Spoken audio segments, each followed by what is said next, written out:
சீரியல்களின் full எபிசோடுகளை Sun டிவியில் ஒளிபரப்பான உடனே எக்ஸ்க்ளூசிவாக சன் நெக்ஸ்டில் மட்டும் ஃப்ரீயா பாருங்கள்.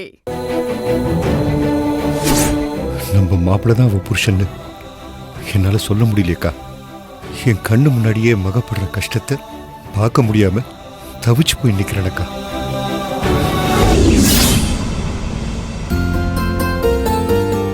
அடடே வாங்க சம்பந்தி. வணக்கம் சம்பந்தி. உட்காருங்க, வாங்க உட்காருங்க.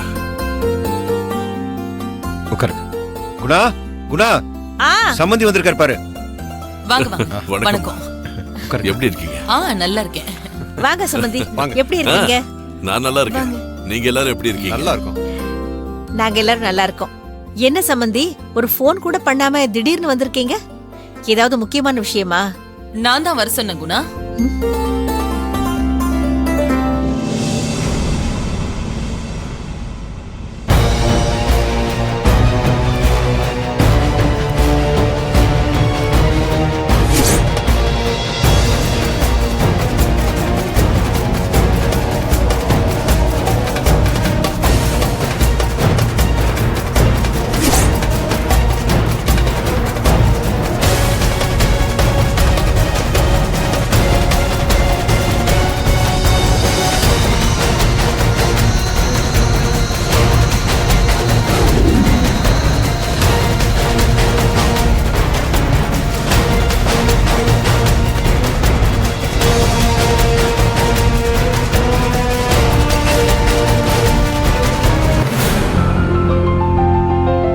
அப்பா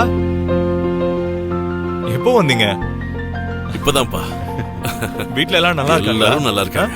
உட்காருப்பா. உட்காருங்க.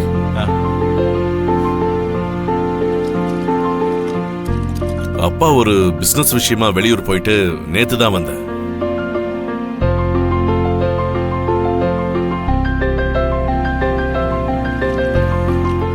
இன்னைக்கு மகேஷிய மருமகளையும் நானே வந்து பார்க்கலான்னு தான் நினைச்சேன். ஆனா அதுக்குள்ள இவங்களே எனக்கு கால் பண்ணிட்டாங்க. சம்பந்தி, கல்யாணத்தப்போ அப்படிலாம் நடக்கும்னு யார் எதிர்பார்த்தா? என்னென்னமோ நடந்து கல்யாணம் நின்னதுதான் மிச்சம்.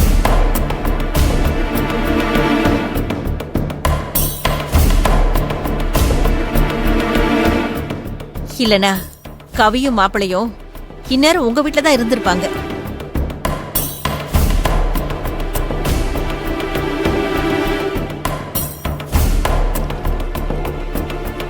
அவங்கள பாக்குறதுக்கு நீங்க இவ்வளவு தூரம் வர வேண்டியது இருந்திருக்காது.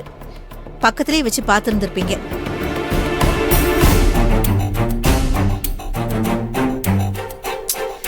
ஆனா சூழ்நிலை அவங்க மறுபடியும் இங்க வர வேண்டியதா போச்சு.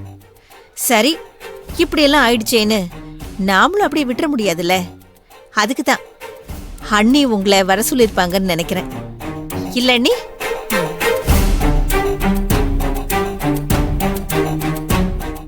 சம்பந்தி, திரும்ப இந்த கல்யாணத்தை பெருசா பண்ணணும்லாம் இழுத்துக்கிட்டு இருக்க வேண்டாம். கோவில்ல வச்சு கூட சிம்பிளா தாலியை கட்டிடலாமே. நான் ஏற்கனவே சொன்னதுதான், கல்யாண விஷயத்துல ஏன் முடிவுன்னு எதுவுமே இல்லை. நீங்க எது சொன்னாலும் எனக்கு ஓகே தான்.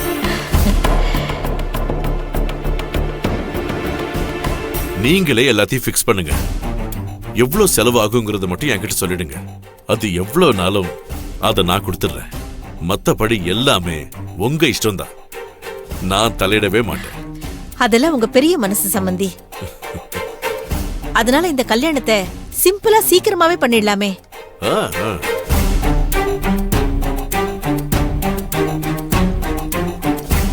சிம்பிளா பண்ணலாம், ஆனா சீக்கிரமாலாம் வேண்டாம்.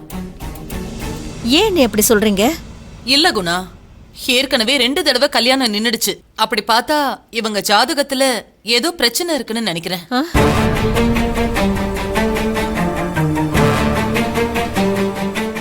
ஐயோ, இந்த நாட்டாம மறுபடியும் ஜாதகம் ஜோசியம்னு ஆரம்பிச்சிடுச்சே. அதனாலதான் 2 தடவையும் கல்யாணம் நடக்காம தடைப்பட்டு போயிருக்கு. அதனால குருஜி கிட்ட இவங்க 2 பேரோட ஜாதகத்தையும் அனுப்பி அலசி ஆராய்ஞ்சு அப்புறமா ஒரு முடிவு எடுக்கலான்னு நினைக்கிறேன். ஐயோ, கல்யாணம் நின்னது மட்டும் அந்த குருஜிக்கு தெரிஞ்சா அந்த குருஜி உண்மையை சொல்றதுக்கும் சான்ஸ் இருக்கே.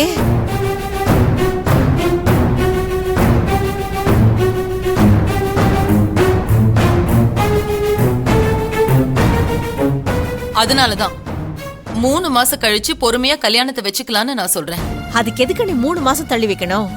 உடனே ஜாதகத்தை பார்த்து என்ன ஏதுன்னு கேட்டு பரிகாரம் ஏதாவது இருந்தா அதை பண்ணிட்டு உடனே கல்யாணத்தை வச்சுக்கலாமே.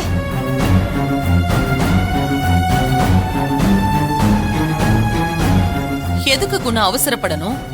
சும்மா சும்மா கல்யாணம் தடைப்பட்டு போனா சின்னஞ்சிறுசுங்க, அவங்களுக்கே ஒரு மனக்கசப்பு வந்துரும். அதுக்கப்புறமா கல்யாணமே வேண்டான்னு கூட யோசிக்கிறதுக்கு சான்ஸ் இருக்கு. அதனாலதான் எடுத்தோமா கவுத்தமான்னு அவசரமா முடிவு பண்ணாம கொஞ்சம் டைம் எடுத்து பண்ணலான்னு சொல்றேன்.